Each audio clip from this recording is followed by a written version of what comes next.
Things Musicians Don't Talk About is supported by the Royal Society of Musicians. Since 1738, they have been providing vital financial assistance, advice, and guidance to music professionals unable to work due to accident, illness, stress, or anxiety. Whether you're working as a performer, administrator, technician, or teacher, and everything in between, they're there to help. If you know of someone in need, you can contact them in confidence by visiting their website, which is www.rsmgb.org, or you can contact them by ringing 020 7629 6137. Support their work by becoming a member or donating today. Hello and welcome to Things Musicians Don't Talk About, with your hosts Hattie Butterworth And me, Rebecca Toll. Within our vibrant musical world, it can often feel that the struggles and humanity of the musicians is lost and restricted. Having both dealt in silence with mental, physical, and emotional issues, we are now looking for a way to voice musician stories, discuss them further, and to connect with the many others who suffer like we have. The personal issues we may face with our mental health, performance injury, work pressure, and finances can be overlooked, as the airbrushed persona of musicians is sadly maintained. So join me, Hattie, and guests as we attempt to bring an end to stigma by uncovering the things musicians don't talk about.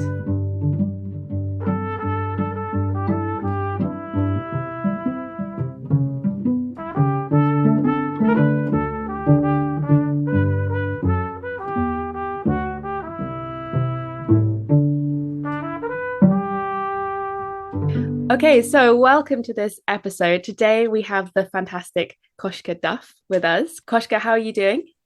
I'm great, thank you very much. That's great to hear. So I first came across you when I was browsing a bookshop in Bristol, and I came across your collection of essays, Abolishing the Police. And then I was thrilled to read in the back or the front that you were also a pianist. And then I was like, oh, yes, we could get her on the podcast. So people that might not know who you are, could you give, I mean, this is always the most difficult question, could you give kind of a general summary, a little strap line maybe of like who you are and what you currently do? Sure. Thank you very much for having me on. And I, myself in a line, I guess so my name is Koshka Duff. My kind of official position at the moment is that I'm a lecturer in philosophy, particularly social and political philosophy at the University of Nottingham. Mm-hmm. And a lot of my research at the moment focuses on policing, dissent and abolition. And one of the things that's come out of that is this, really wonderful, I think, collaborative collection of essays by a wonderful bunch of scholar activists, a very accessible collection, I would add, Abolishing the Police, which you just mentioned. And my kind of academic interest in issues of policing developed in large part because of my direct personal experiences with police. And that was the case, in fact, for many of the people that I worked with on that collection. I think it's really important to be having discussions informed by people's direct experiences of policing and not just kind of academics pontificating from on high about things that they've not been on the sharp end of themselves. So that's where I'm coming from. And intertwined with that in a whole lot of ways, I'm a musician, especially a pianist, and I play piano and write songs with my band in Nottingham. We're called Stolen Goods. So and we just brought out an EP, so that's something else that I'm excited about at the moment. And I think we might talk more about that in the course of the podcast. So I will leave it there for now.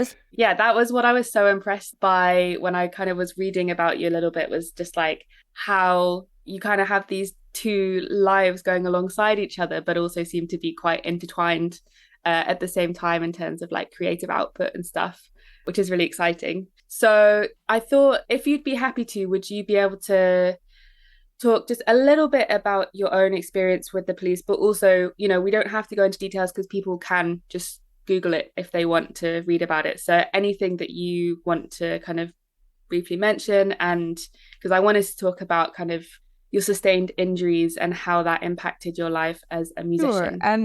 Sure. So I am these days quite Googleable. And I guess the kind of headlines of what you'll find if you Google me is about this particular experience that I had in 2013, when at that time I was a postgrad music student at the Royal College of Music, and I was just about to finish a master's in piano performance.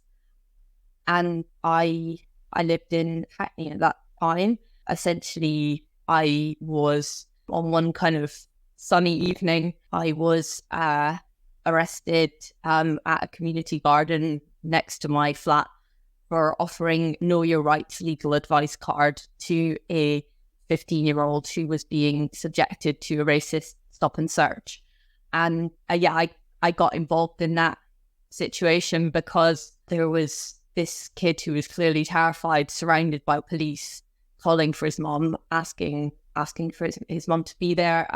And in that broader context, which I was already very aware of, the kind of racism of stop and search, and that I was kind of seeing in action there. And so, I wanted to kind of help practically by making sure that this young person knew their rights, but also I felt like it was important for somebody to show that they cared about him and his welfare, that he wasn't alone.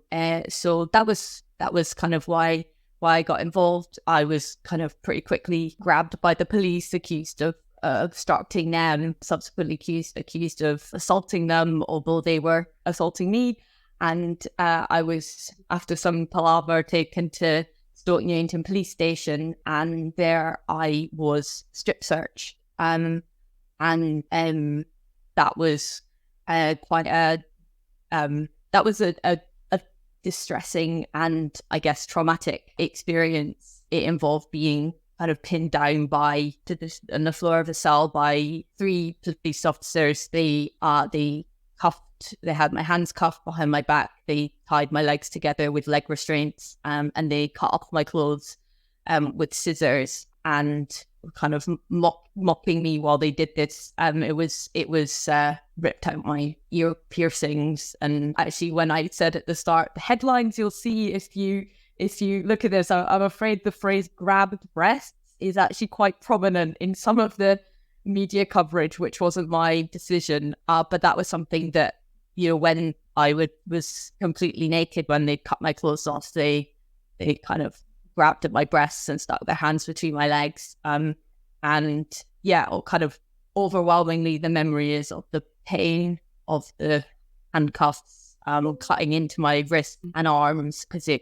use some sort of like little torture implements, like jerking them around behind my back, twisting my arms in different directions and kneeling on me with their full weight. And then, I guess the fear of that scenario where they were just on a kind of power trip where they clearly felt that they could get away with anything, and they seemed determined to humiliate me and kind of break me. And that the kind of reason, they gave various different kind of quote unquote reasons for the strip search over the years, but essentially it was a means of intimidation and punishment, because I didn't tell them my details when I arrived at the police station, because I thought that what they'd done was completely unjust, and I didn't want to go along with it, didn't want to comply with it, because I thought it was wrong.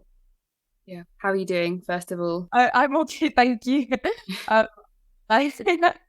Okay. Don't hesitate. Just say, okay, I need a break now, or anything, because it's hard to hear, let alone recount. You. I always feel torn on this, because on the one hand, it is quite challenging to talk about. On the other hand, I know that police are doing this, day in, day out, and most of the people that they do it to are not lucky enough to get a hearing. And so it feels really important for me. It feels important to kind of take every opportunity to describe what it's kind of like from the side of somebody who is being criminalized and targeted by the police, because that's the side of the story that so rarely gets heard. And there's such a kind of gulf between the people who are and the communities that are experiencing that day in, day out, and then the people who kind of have no idea really what goes on behind the cell walls. Because what happened to me is actually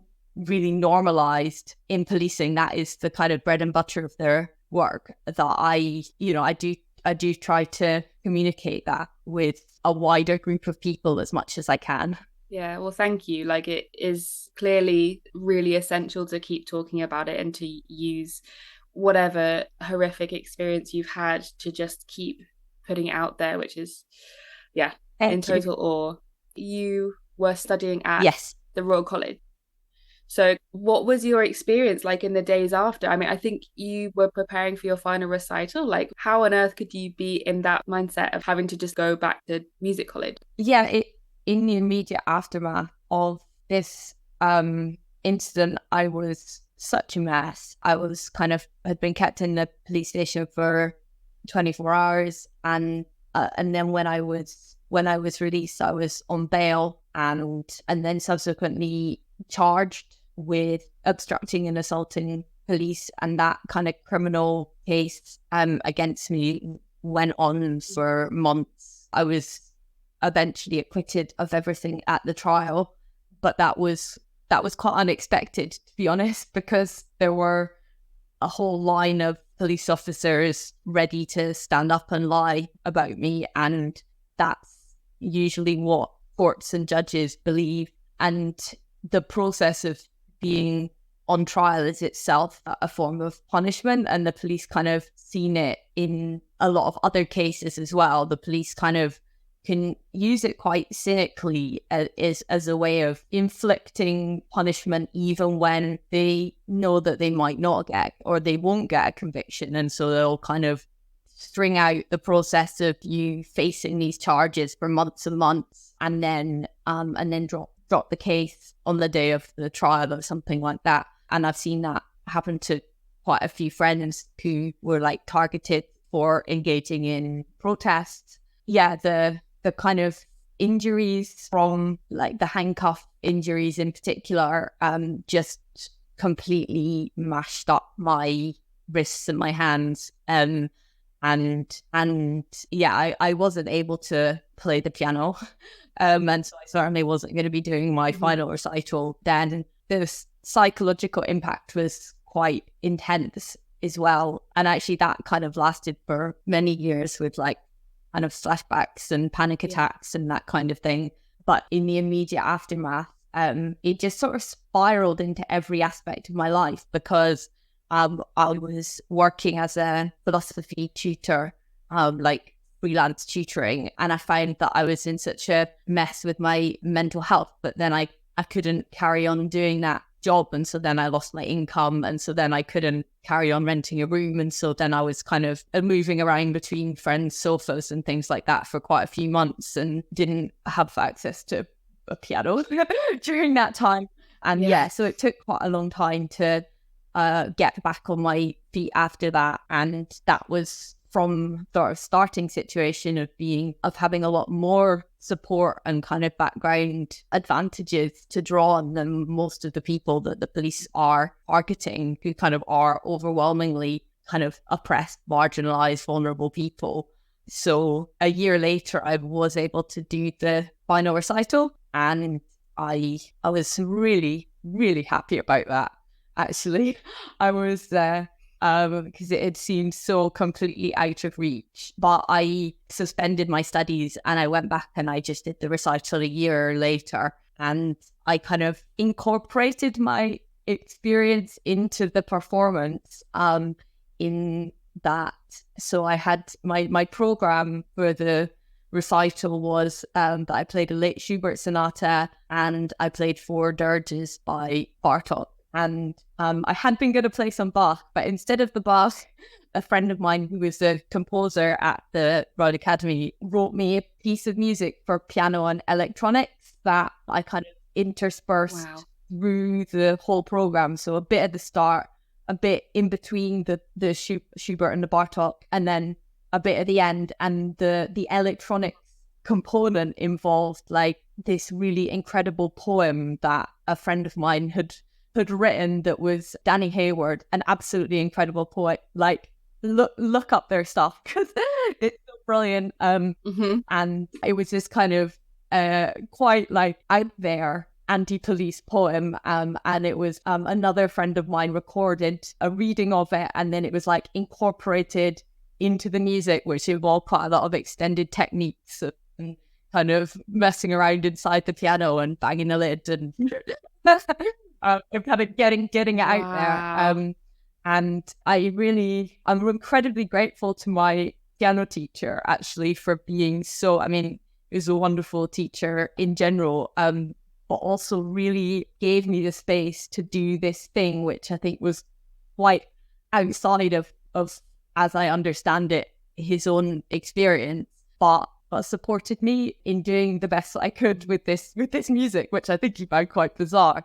But for me, I really loved the ways that it reflected on the other more kind of quote unquote conventional aspects of the program. And I say quote unquote conventional because I mean, I imagine this will have come up in other discussions on this podcast, but there's so much like in the Western classical music tradition, there's so much rebellion and like social complexity. And I found out through this process that Schubert also was arrested, which was not something I knew before. And yeah, I found out this story about how he was arrested as part of the kind of crackdowns in the Austro-Hungarian Empire on kind of students and radicals and kind of these sorts of artistic gatherings. And one of his friends, Johann Sen, was deported for these alleged political offences. And Schubert and some other of his friends were arrested, and the quote I found was severely reprimanded for inveighing against officials with foul and opprobrious language, which that's crazy. Like the similarities. Which I thought was like the closest I could think of to that was Section 5 of the Public Order Act, which is something that people are often arrested for, you know, swearing at a police officer or something for doing. Actually, another musician, Awate, whom is really worth looking up for his amazing music, and also his case was recently successful in overturning the gangs matrix, the police gangs matrix database, which is this kind of incredibly racist database that's been kind of recently through his case ruled to be unlawful.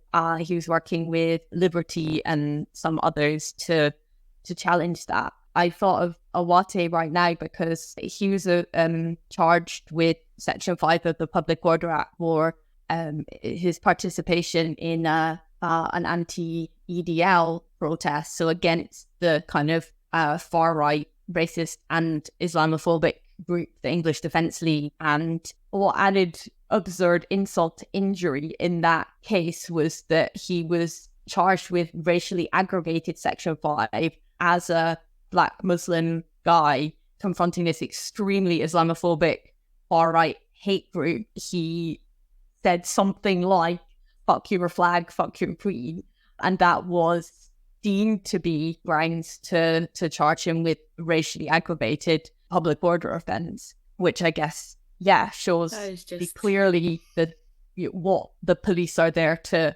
protect and promote. And that it's still happening from Schubert's time to literally right now. Okay, so in terms of, the year that followed, then preparing for the final recital again, which, by the way, the programme just sounds like just incredible. And like, I can't imagine the panel knew what had hit them after like a normal recital of just like loads of Bach and some piano concertos and stuff. And then they're faced with this. That is brilliant. But yeah, like, tell me about the process of like getting back to the piano after, like, because we've spoken to a few people that have been injured, just randomly without traumatic circumstances. Like, how was it to get back into the piano with not only like a physical injury, but like a psychological trauma as well? It's a bit of a complex story for me in that, on the one hand, playing music, and as time has gone on, also increasingly writing music and kind of improvising music and making up music, making up music, has been just extraordinarily healing and important for me. So I have often felt like my kind of intensity of emotion around a lot of things would be just impossible to live with if I didn't make music. Like, it can be a really great thing. It could also be like, yeah, something that like needs an outlet and like needs expression. And so I've felt just lucky beyond measure in having, different people have like loads of different ways. For me, music has been a way that I'm like, I couldn't live without it. At the same time, the kind of physical consequences of those injuries have been really long lasting and complex, in that I now have chronic pain that kind of first developed in my hands and wrists through that process of having the quite severe injuries. And then because of all of the kind of chaos in my life, as well as the injuries, not playing the piano for a period of time, during which I didn't realize, I wasn't thinking of it then, but the muscles deteriorate quite significantly because you're used to using them for a few hours every day, and then you aren't doing that. And so then when I went back to it and kind of prepared for that recital, and it wasn't just one recital, I also had a chamber music recital, and I had a recital with a singer, and I was delighted to do those things. But going back to those, just going for it in the way that I had before actually inflicted further injury on my hands, because the joints were not supported by the muscles in the same way as they had been. And so then I developed this kind of initially twinging and then like burning and quite debilitating pain in my hands, and then subsequently in my back. And it was basically, it transpired that I have a hypermobility condition, which I'd always had because it's something that you always have, but which I'd never had identified before, and which certainly hadn't impacted me in anything like the way that it did after those experiences. But for a long time, I kind of, while I was, waiting for referrals to come through and just kind of like, why am I waking up every morning with my hands feeling like they're on fire? Why does it hurt if I touch the piano? Why do I need to lie on the floor for hours every day because my back hurts so much? When I was in that state, I guess I was quite seriously confronting the possibility that I wouldn't be able to play the piano again. And yeah, when I thought that I might not be able to play the piano again, that was devastating. I guess I also felt through some ways in which being a musician for me was about more than just, I guess kind of was more of me than just the physical production of the sounds. And I spent a bit of time reflecting on how I experienced listening to music in a way that was still thanks to the time that I had spent playing it, and that being something that was, not taken away by the kind of physical incapacity, the like love and appreciation and the forms of listening that become possible through the practice of making music. But then, very luckily for me, I did, eventually get diagnosis to explain what was going on. I got a lot of physiotherapy, and I got kind of most transformatively for me to take part in this NHS pain management course over. Oh, wow. It took over a year to get onto it with the waiting list, but it was an extraordinary and transformative experience in that it was a full day or sometimes 2 days a week over the course of a couple of months, kind of one-on-one and group work that kind of combined the kind of physical with the psychological and more broadly kind of holistic aspects of pain. And through that, with other people who were experiencing somewhat similar hypermobility related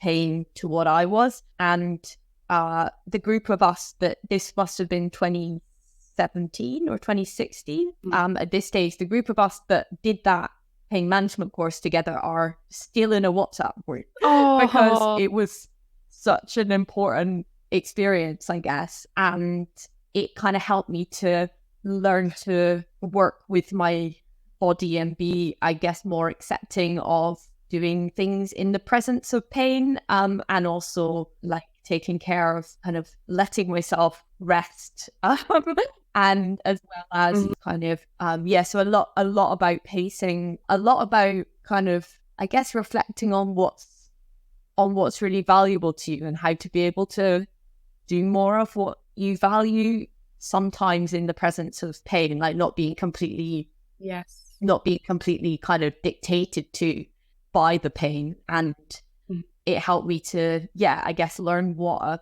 incredibly complex phenomenon pain is, and to, in some ways come to terms with that being part of my experience as a companion rather than always an antagonist. Yeah, that's a really good point. There's a really wonderful piece of performance art by somebody who I knew way back many years ago at the Sarah Hopfinger at the what was then the RSAMD but now is the Royal Conservatoire of Scotland or something.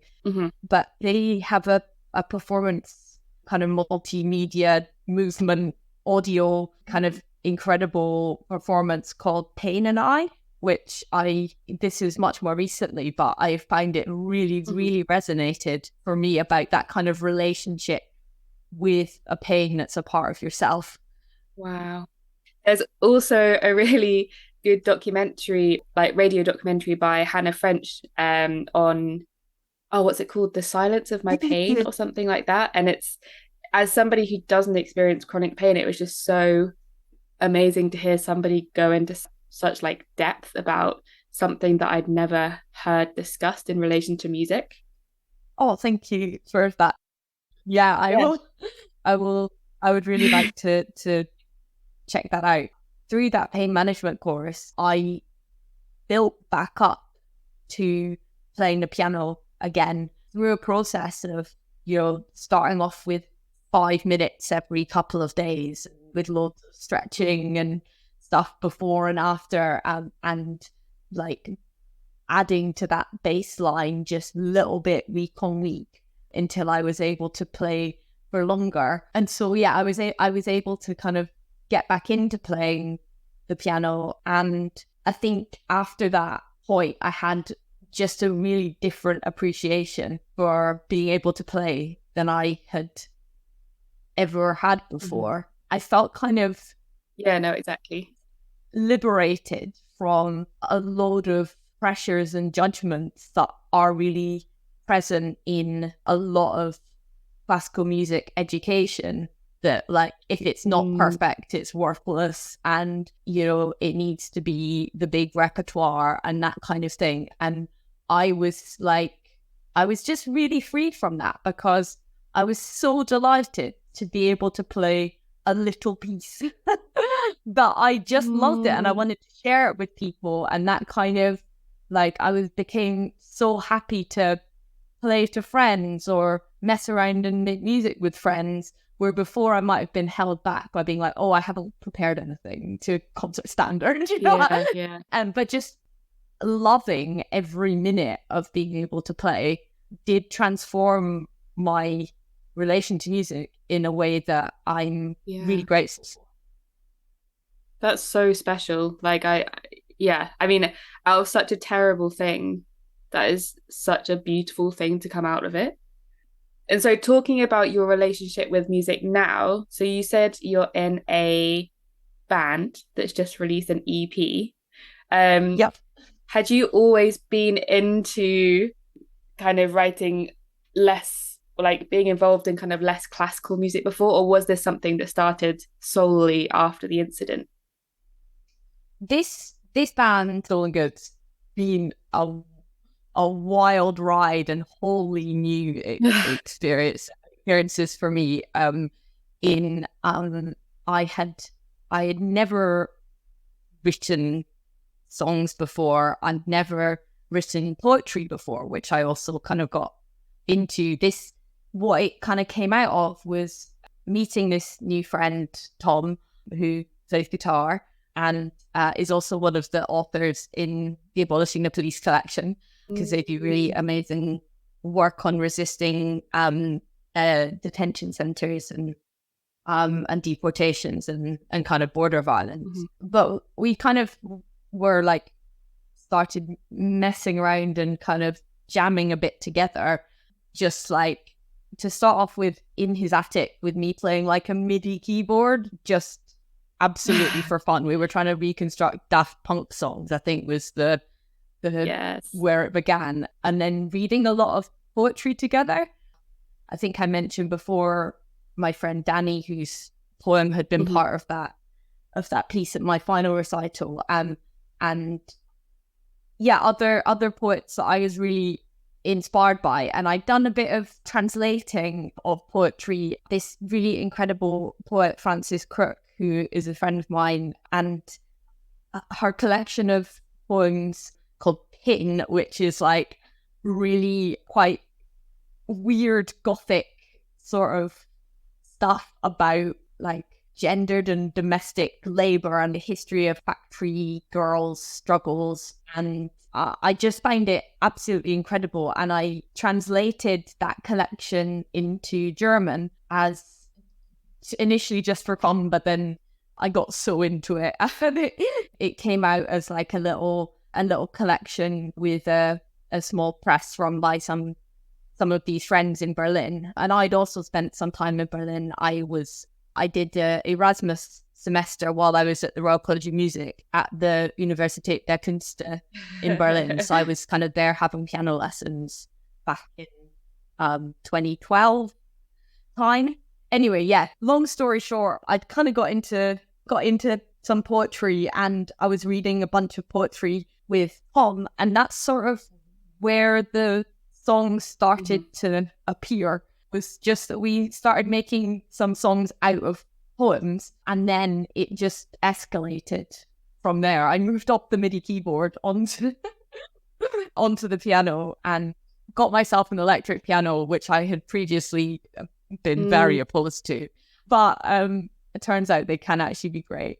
And yeah, that was part of the sort of genesis of the name Stolen Goods, was because sometimes we would like take words from other people's poems and also take musical ideas. I mean, you know, like as happens with music, full stop, just not everyone talks about it.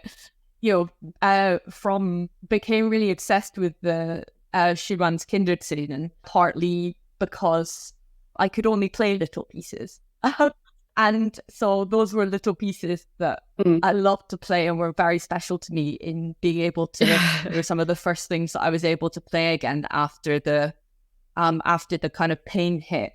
And actually the last song on the EP has a little chord sequence that's from one of the Kinderscenen that's like buried in it. I don't know. I don't imagine it would be immediately apparent to people, but and also the another song on there, We Are, which kind of starts with all this noise that we recorded at a protest against against this immigration detention centre, Morton Hall in Lincolnshire, which has since been turned into a prison, so that's not really progress. But that song is also uses some chords from a Chopin prelude that I again was one of those pieces that I was like, I can play this. A little piece.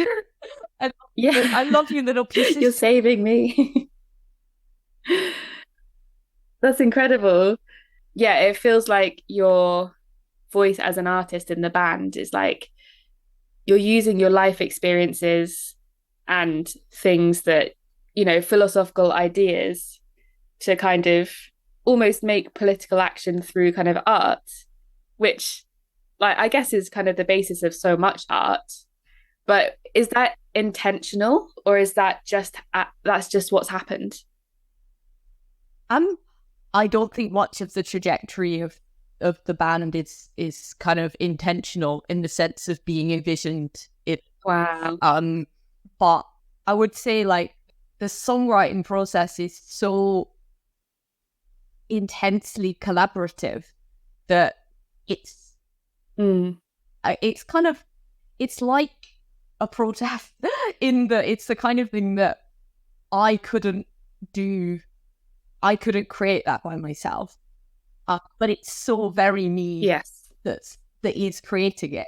It's that kind of enhanced agency through a collective, and I guess it being it definitely is political. It kind of couldn't not be. That's my experience of life, and at the same time I think it's way more weird than it is didactic. Like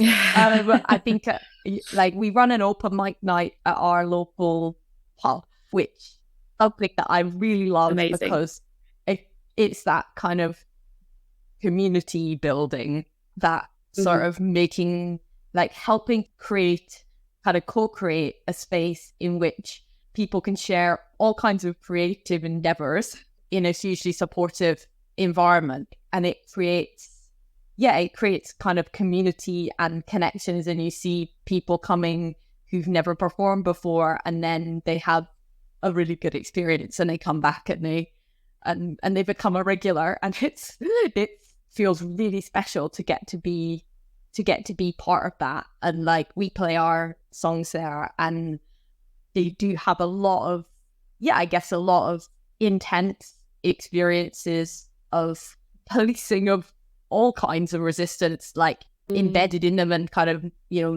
mental health challenges and the kind of wildness of emotions present there.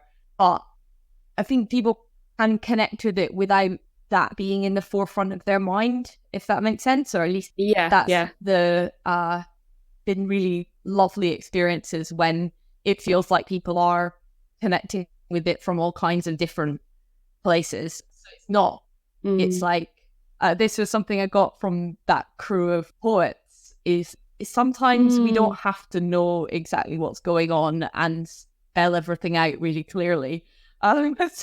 Sometimes being kind of, I love that, kind of confused, and there are these resonances going in all different directions, but it's really quite baffling and ambiguous, is like a joy of art of many different kinds.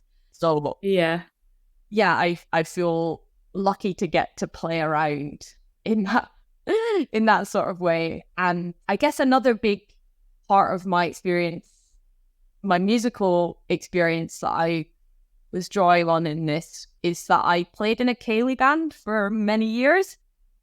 So, oh wow, yeah, because I grew up in the northeast of Scotland, in Aberdeen. I went to this kind of state music school in Aberdeen, and I played in a ceilidh band, and so played a lot of folk music, and like still really love that music.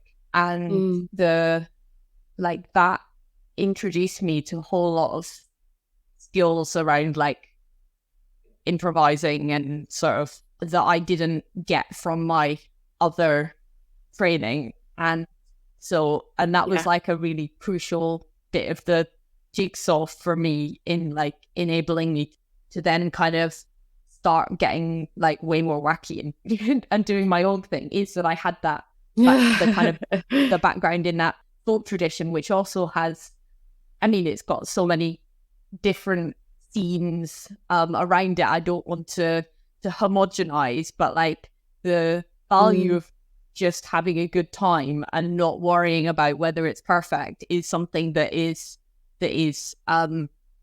like present in a lot of, you know, folk music making. And I think I've come to embrace the tension, the kind of generative tension between the value of having a vision and trying to make things better and better and better, and the value of loving it in the here and now. I don't want to resolve it into one side or the other, like that kind of generative tension between them. That is such a beautiful, beautiful thing. And the perfect way to kind of bring our conversation to an end.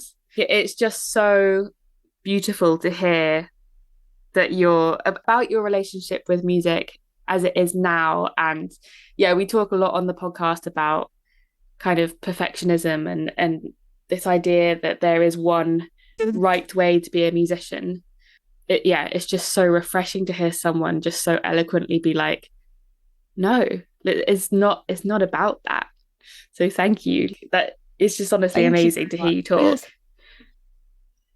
Yeah, so just to round off our episodes, we usually do a little win of the week. So just something, because, you know, we talk about pretty heavy stuff on the podcast, and it's nice to just like give something kind of light at the end to just make sure everybody's not all depressed. No, but it's been a very uplifting conversation, to be fair, this one.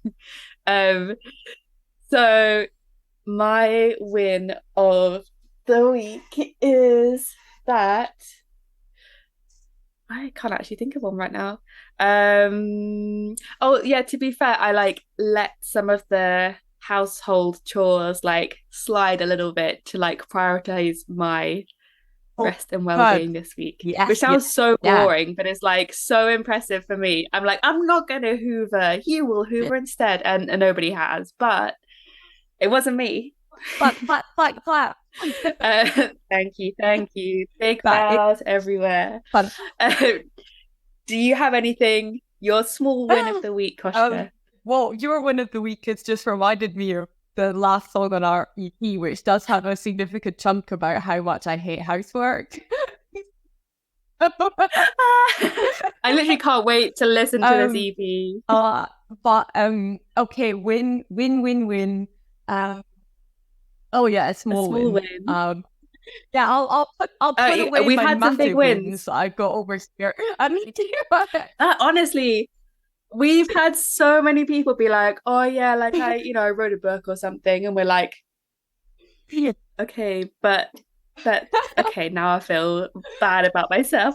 So you can have any size win you want, but just saying. I have actually been I hate to say it, happy about thing that I've been writing. Which is an article that I've nearly finished, which is a critical article about policing. But I will not. What? That's pretty good. I think just I experienced the love of a number of kitty cats this week. I've got 2 who live with me, my 2 little familiars, my tiny comrades, Pickles McWickles and her baby Croissant. And then one of McWickles's she had 2 kittens, and the other kitten, Wicket, has been climbing over me in the course of this recording, because Wicket lives with my partner, Chris, in Bristol, and then Chris's other little cat, Anara, is just popping her head around the door right now. And so my win is spending time in the presence of those beloved. I can't cope. There's such music in their existence when they just don't give a shit and they like lick their butts and they're like, I'm a cat. There's nothing you can do about it, and I'm gonna like enjoy being a cat and not feel bad about sometimes it. When like music is playing, they like get up against the speaker and they're like, my little vibrating butt. When Stolen Goods starts playing, McWickles is like, this is too noisy, and like it's like I mean, I play the trumpet. Like none of my cats play the trumpet. I'm sure they appreciate you in other ways. Well, no. I think they appreciate that I buy them food, I guess. Yeah. That's a big one. I mean, I don't know if they realise that, but that's a big one. Yeah, I absolutely. do a lot for them. They're that. Basic. But no, honestly, Koshka, like, thank you so much for chatting with me. Like, it's just been one of those interviews where you're like, I can't wait for people to hear this, and I love you. Oh, thank you. Delighted to have been on the show, and yeah, thank you. Thank you very much. But yeah, thank you so much for coming.